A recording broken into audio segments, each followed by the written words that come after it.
Aloha everyone, this is Dr. BethAnne. I am an author, an intuitive psychologist, and an empath, and I craft content on my YouTube for highly sensitive spiritual souls. You out there who are identifying as empaths and highly sensitives and intuitives, or who are maybe on the cusp of that and are feeling drawn to those things, but you don't know where you fit in yet. You don't have to know, just pay attention and listen. It will all work itself out in time. Anyways, for the month of September, we have been talking about the theme of self-acceptance. So everything I've been sharing ties into that theme somehow. And today I want to talk about how do we accept ourselves when we are like having a bad day, or we're having a difficult emotional state, or maybe we did something and we acted in a way that we're having a really hard time forgiving. How do we accept what I call like the sticky, icky, messy moments of being a human being? And the most important concept that I want to share in this video, it's a really simple one.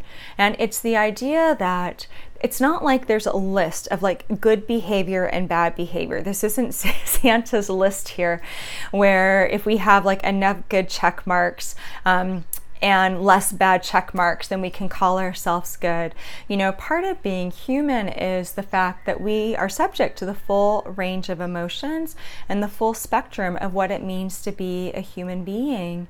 And that means that we're going to experience everything from like the really difficult, hard stuff that feels so hard to move through, to like the really beautiful, transcendent stuff, the mountaintop experiences.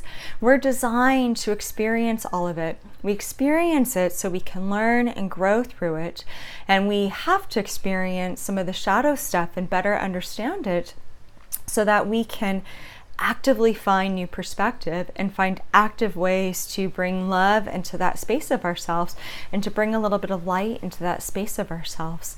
I don't believe one cancels the other out. I just believe in linking them together with the word and is a bridge builder.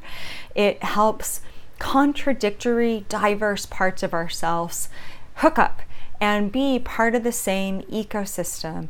All of that exists within the whole of who we are. So I don't believe in judging ourselves because we did something that we didn't like. And let's take it a step further. I don't believe in judging self-judgment, because I do it too. But even self-judgment is part of what it is to be human. So I can say I'm wholly accept myself, and sometimes I'm self-judgmental. And part of how I would work with that part of me is just trying to bring acceptance into the fact, well, that's what it means to be human. That's really old conditioning and thinking to be critical of ourselves, to be judgmental of ourselves. I don't believe it's the truth of my soul. I don't believe it's the truth of my higher self, but I do think my human self can sometimes have that feeling state. But I can also recognize as a divine spiritual being that I'm gifted with the ability to tap into unconditional love and acceptance. And so that's how we work with those energies inside of ourselves. We try and bring acceptance into the parts of ourselves that we want to judge, even the judgment. We try and bring love into the parts of ourselves that we feel are unlovable. We try and see that all parts have value and they all have something to teach us. So when you feel that you are like not enough or not doing good enough, or you're not on the spiritual path, remember it's all the spiritual path. It all has something to teach us.